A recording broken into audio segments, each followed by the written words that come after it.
আগামীতে সংসদ হবে দ্বিকক্ষ বিশিষ্ট। আমরা ভোট করে যারা এমপি হব সেটি হচ্ছে নিম্নকক্ষ, এবং এই প্রাপ্ত ভোটের অনুপাতে উপরে উচ্চকক্ষে 100 সিটের প্রতিনিধি নির্ধারিত হবে। আমাদের ভাইরা স্লোগান দিয়েছিল, কি স্লোগান? তারেক রহমানের সিদ্ধান্ত চূড়ান্ত চূড়ান্ত। পরের দিন টেলিভিশনে ঘোষণা দিয়া ফেলাইতো দেশ আজকে এক গভীর সংকটে, বিসমিল্লাহির রহমানির রহিম, এই সংকটে আমরা দায়িত্ব নিতে বাধ্য হচ্ছি। আল্লাহ মতো বুঝতে হচ্ছে এই ঘোষণা, সবাই তো কথার মর্মার্থ বুঝুন নাই, সিনিয়র নেতৃবৃন্দ বুঝছে।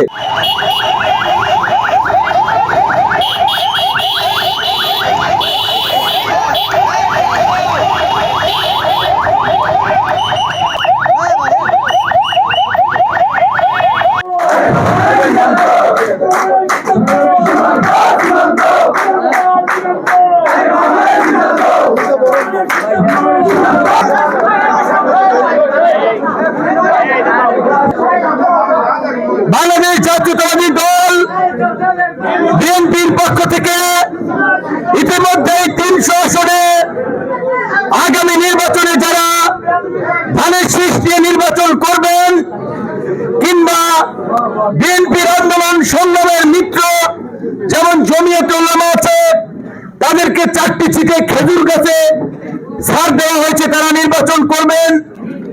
আমদানি প্রমাণ পার্থ আছেন, গরুর গাড়ি নিয়ে নির্বাচন করবেন। ব্রাহ্মণবাড়িয়া 6 জুনের সাকি মাথাল মার্কা নিয়ে নির্বাচন করবেন। এরকম বিএনপির কয়েকটি দলের মিত্ররা এবং শীর্ষ নেতারা তাদের নিজের দলের মার্কায় করতেছেন। আবার যেই সিট নিয়ে রাজনৈতিক ইকুয়েশনে জয়লাভ করার ক্ষেত্রে জটিলতা দেখা দিয়েছে, সেখানে দলের শীর্ষ নেতা হওয়া সত্ত্বেও আমরা আলাপ আলোচনার মাধ্যমে ইতিমধ্যে অনেককে ধানের শীষে নির্বাচন করার পরামর্শ দিয়েছি। সেই বিষয়ে আপনারা জানেন, ববি হাজ্জাজ ভাই, আমার দলের সাধারণ সম্পাদক রাশেদ খান, আরো কয়েকটি দলের নেতারা আছেন। তাদের ওই সিটগুলোতে তারা যদি ধানের শীষে নির্বাচন না করে কৌশলগত কারণে সমস্যা তৈরি হবে। এবং আরেকটি সমস্যা হচ্ছে, আগামীতে সংসদ হবে দ্বিকক্ষ বিশিষ্ট। আমরা ভোট করে যারা এমপি হব সেটি হচ্ছে নিম্নকক্ষ, এবং এই প্রাপ্ত ভোটের অনুপাতে উপরে উচ্চকক্ষে 100 সিটের প্রতিনিধি নির্ধারিত হবে। কাজেই সেই জায়গা থেকেই জোটের মিত্রদেরকে বিএনপি অনুরোধ করেছে যে নিম্নকক্ষের মতো উচ্চ কক্ষেও যেন আমাদের সংখ্যাগরিষ্ঠতা থাকে, সরকার পরিচালনার জন্য আমাদের সমস্যায় পড়তে না হয়। সেই জন্যই অনেক মিত্র সংগঠনকেও ফর্মালিটি বা আনুষ্ঠানিকতা মেনটেন করে প্রাথমিক সদস্য পদ নিয়ে ধানের শীষে তাদেরকে মনোনয়ন বা নির্বাচন করার সিদ্ধান্ত দেওয়া হয়েছে। আর যেই সিটগুলোতে স্ব প্রতীকে জেতার সম্ভাবনা আছে সেইখানে তাদেরকে আলাপ আলোচনার মধ্যে দিয়ে সেই সিগন্যাল দেওয়া হয়েছে। আপনারা জানেন, জাতীয় নির্বাচনের আগে বড় বড় দলগুলো বিভিন্ন জরিপ করে, বিভিন্ন আন্তর্জাতিক সংস্থা, দেশীয় সংস্থাকে দিয়ে। কাজী বাংলাদেশ জাতীয়তাবাদী দল মনে করেছে এইখানে ট্র্যাক মার্কা নির্বাচন করলেও আমরা জয়লাভ করব। তাই বিএনপির ভারপ্রাপ্ত চেয়ারম্যান জনাব তারেক রহমান দেশি বিদেশি তার নিজের সার্ভে সমস্ত ফলাফল বিবেচনা করেই তিনি কিন্তু ট্র্যাক মার্কায় আমাকে এখানে সমর্থন দেওয়ার সিদ্ধান্ত নিয়েছেন। এবং আনুষ্ঠানিকভাবে তারেক রহমানের দেশে আসার পূর্বেই 23শে ডিসেম্বর আপনারা দেখেছেন বিএনপির মহাসচিব, অত্যন্ত সুশিক্ষিত সজ্জন ব্যক্তিত্ব মির্জা ফখরুল ইসলাম আলমগীর সংবাদ সম্মেলনে কিন্তু ঘোষণা করে দিয়েছেন।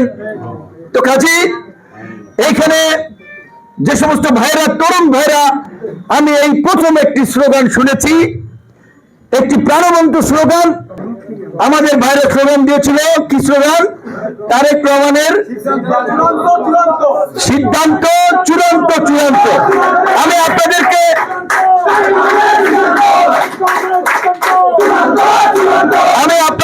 ধন্যবাদ জানাই যে আপনাদের এই স্লোগান যদি তারেক রহমান রহমান শুনতেন, উনি আপনাদেরকে বুকে টেনে নিতেন।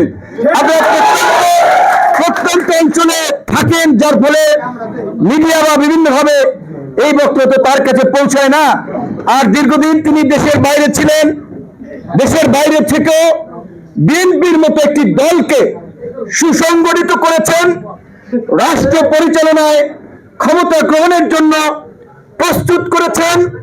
এবং 5ই আগস্ট পরবর্তী শুধুমাত্র বিপ্লব গণ অভ্যুত্থান হলেই একটা দেশে পরিবর্তন হয় না, বিপ্লবের পরে প্রতি বিপ্লব হয়, অভ্যুত্থানের পরে পাল্টা অভ্যুত্থান হয়।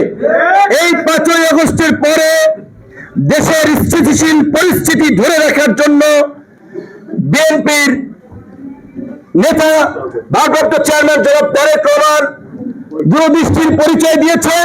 কেন আপনারা যদি একটা কথা বলেন, অনেকেই সোশ্যাল মিডিয়া উন্মুক্ত মাধ্যম ক্রিটিসিজম করতে পারে, সমালোচনা করতে পারে।